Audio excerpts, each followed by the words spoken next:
Hello बच्चों, मराठी का exam एकदम सर पे आ चुका है। काफ़ी ज़्यादा टेंस होंगे आप।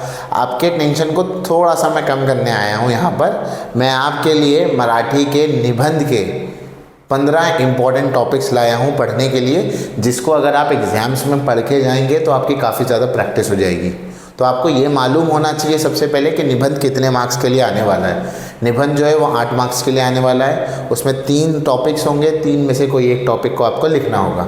निबंध के अंदर 3 टाइप्स में निबंध आएंगे। प्रसंग लेखन आ सकता है, आत्मकथन आ सकता है, वैचारिक आ सकता है। प्रसंग बेसिकली आपको अपना एक्सपीरियंस किसी चीज़ का शेयर करना होगा, तो आपके लिए प्रसंग लेखन हो गया। फॉर एग्जाम्पल, आप सर्कस गए, आप पहली बार फिल्म देखने गए, आपने पहली बार कोई भी चीज़ करी, या आपने पहली बार कोई अर्थक्वेक देखा, या जो भी, तो वहाँ पर वो प्रसंग लेखन हो जाएगा आपके लिए। दूसरा होता है आत्मकथा, यानी कि बायोग्राफी।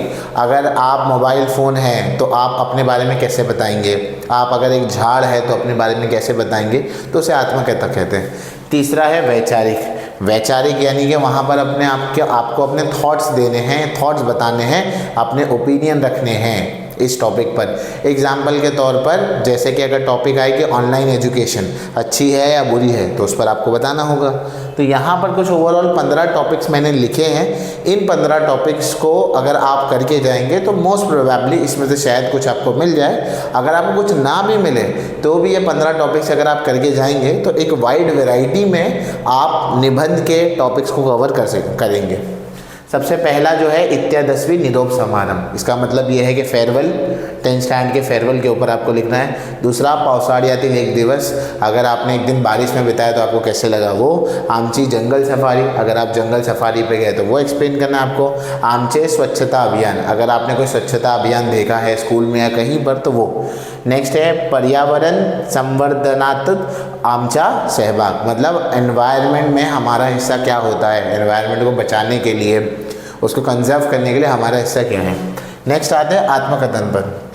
अगर आप झाड़ होंगे तो आप क्या बोलेंगे, मतलब आप ऐसे झाड़ हैं तो आप क्या फील करेंगे। आप पोल्यूशन को रोकते हैं, लोग आपको काटते हैं, आपको काट के जंगलों को हटाकर बिल्डिंग बनाई जाती है, वगैरह वगैरह।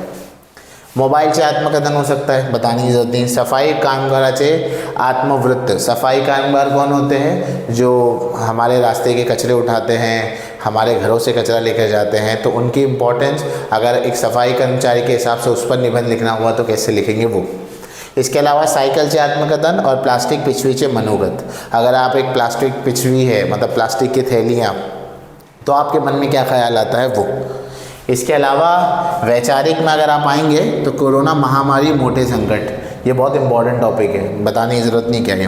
राष्ट्रीय एकात्मता, राष्ट्रीय एकात्मता का मतलब क्या है, नेशनल यूनिटी के बारे में पूछ रहा है वो।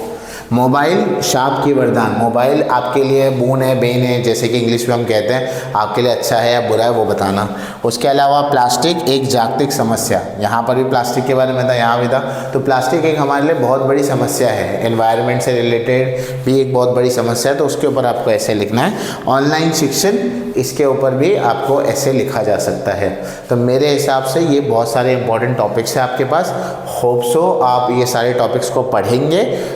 इस टॉपिक्स के जो भी राइट अप होगा, मैं कोशिश करूँगा कि मैं आपको टेलीग्राम ग्रुप पर भेज दूँ। तो कुछ भी परेशानी रहेगी तो कमेंट सेक्शन में ज़रूर मेंशन करो। Okay, thank you.